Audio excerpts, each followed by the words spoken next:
ಹೇ ಸೀತಾರಾಮ್ಗೆ ಸ್ವಾಗತ. ನಾನು ನಿಧಿ ರಾಠೋಡ್. ರಾಜ್ಯದಲ್ಲಿ ಹಲವಾರು ಇಲಾಖೆಗಳಲ್ಲಿ ನೇಮಕಾತಿ ವಿಚಾರದಲ್ಲಿ ಹಗರಣ ಆಗಿರೋದು ಗೊತ್ತಾಗಿದೆ. ದಂಧೆಗಳು ನಡೆದಿರೋದು ಗೊತ್ತಾಗಿದೆ. ಅದೇ ರೀತಿ ಇದೀಗ ಮತ್ತೊಂದು ನೇಮಕಾತಿಯಲ್ಲೂ ಕೂಡ ದಂಧೆ ನಡೆದಿರೋ ಪ್ರಕರಣ ಬೆಳಕಿಗೆ ಬಂದಿದೆ. ಹೌದು, ಕೋಲಾರ ಜಿಲ್ಲೆಯಲ್ಲಿ ಹಾಲು ಒಕ್ಕೂಟದ ನೇಮಕಾತಿಗೆ ಸಂಬಂಧಪಟ್ಟಂತೆ ಗೋಲ್ಮಾಲ್ ನಡೆದಿದೆ ಅನ್ನುವಂತಹ ಆರೋಪಗಳು ಜೋರಾಗಿ ಕೇಳಿ ಬರ್ತಾ ಇದೆ. ಇನ್ನೇನು ಸ್ವಲ್ಪ ದಿನಗಳ ಹಿಂದೆನೆ ಎಕ್ಸಾಮ್ ನಡೆದಿತ್ತು. 81 ಅಭ್ಯರ್ಥಿಗಳು ಈ ಎಕ್ಸಾಮ್ ಅನ್ನ ಬರ್ದಿದ್ರು.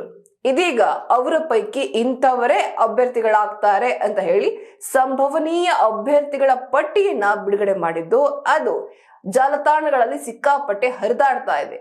ಹಾಗಾದ್ರೆ ಯಾವೆಲ್ಲ ಡೀಟೇಲ್ಸ್ ಇದೆ ಇದರಲ್ಲಿ, ಯಾರೆಲ್ಲ ಶಾಮೀಲಾಗಿದ್ದಾರೆ, ಯಾವ ವಿದ್ಯಾರ್ಥಿಯನ್ನ ಪಡೆದುಕೊಂಡು ಇದಕ್ಕೆ ಅರ್ಜಿಯನ್ನ ಸಲ್ಲಿಸಿದ್ದಾರೆ, ಹಾಗಾದ್ರೆ ಇದರಲ್ಲಿ ಶಾಮೀಲಾದಂತಹ ಶಾಸಕರು ಅಥವಾ ದೊಡ್ಡ ಕುಳಗಳು ಯಾರ್ಯಾರು ಅನ್ನೋದನ್ನ ತೋರಿಸ್ತೀವಿ. ಈ ವರದಿ ನೋಡಿ.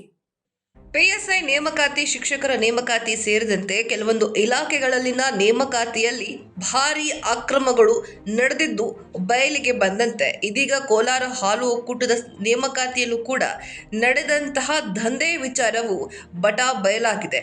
ಸಂಭವನೀಯ ಅಭ್ಯರ್ಥಿಗಳ ಪಟ್ಟಿ ವೈರಲ್ ಆಗುತ್ತಿದ್ದು ನೇಮಕಾತಿಯಲ್ಲಿ ಲಕ್ಷ ಡೀಲಿಂಗ್ ನಡೆದಿರುವ ಅನುಮಾನ ವ್ಯಕ್ತವಾಗಿದೆ. ಕೋಲಾರ ಹಾಲು ಒಕ್ಕೂಟದ ನೇಮಕಾತಿಯಲ್ಲಿ ವಿದ್ಯಾರ್ಹತೆಗಿಂತ ಶಿಫಾರಸು ಪತ್ರವೇ ಮುಖ್ಯವಾಗಿದೆ. ಇನ್ನು ಶಿಫಾರಸು ಇದ್ದವರಿಗೆ ಮಾತ್ರ ಒಕ್ಕೂಟದಲ್ಲಿ ಕೆಲಸ ನೀಡಲಾಗ್ತಾ ಇದೆ. ಸೆಪ್ಟೆಂಬರ್ನಲ್ಲಿ ಕರೆಯಲಾಗಿದ್ದ 81 ಹುದ್ದೆಗಳ ನೇಮಕಾತಿ ಪ್ರಕ್ರಿಯೆಗೆ ಸಂಬಂಧಿಸಿ ಲಿಖಿತ ಪರೀಕ್ಷೆ ನಡೆದಿದ್ದು ಸಂಭವನೀಯ ಅಭ್ಯರ್ಥಿಗಳ ಪಟ್ಟಿ ಕೂಡ ಸಿದ್ಧವಾಗಿದೆ. ಸದ್ಯ ಸಂಭವನೀಯ ಅಭ್ಯರ್ಥಿಗಳ ಪಟ್ಟಿ ವೈರಲ್ ಆಗಿದ್ದು ಅಭ್ಯರ್ಥಿಗಳ ಹೆಸರ ಮುಂದೆ ಶಿಫಾರಸು ನೀಡಿದವರ ಹೆಸರು ಕೂಡ ಹಾಕಲಾಗಿದೆ.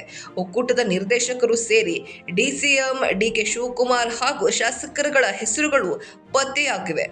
ಇದರ ಪ್ರತಿ ಸಾಮಾಜಿಕ ಜಾಲತಾಣದಲ್ಲಿ ವೈರಲ್ ಆಗುತ್ತಿದ್ದು ನೆಟ್ಟಿಗರಿಂದ ಆಕ್ರೋಶ ವ್ಯಕ್ತವಾಗಿದೆ.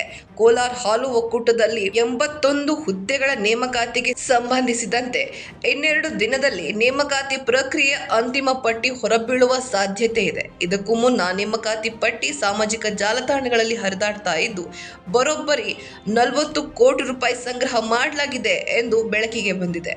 ಡಾಕ್ಟರ್ ಚೇತನ್ ಹಾಗೂ ಮಾರ್ಕೆಟಿಂಗ್ ಮ್ಯಾನೇಜರ್ ನಾಗೇಶ್ ಅವರಿಗೆ ಹಣ ವಸೂಲಿ ಮಾಡುವುದೇ ಕಾಯಕವಾಗಿದೆ. 74 ಹುದ್ದೆಗಳಿಂದ ಬರೋಬ್ಬರಿ 40 ಕೋಟಿ ರೂಪಾಯಿ ಸಂಗ್ರಹ ಮಾಡಲಾಗಿದೆ ಎನ್ನಲಾಗ್ತಾ ಇದೆ.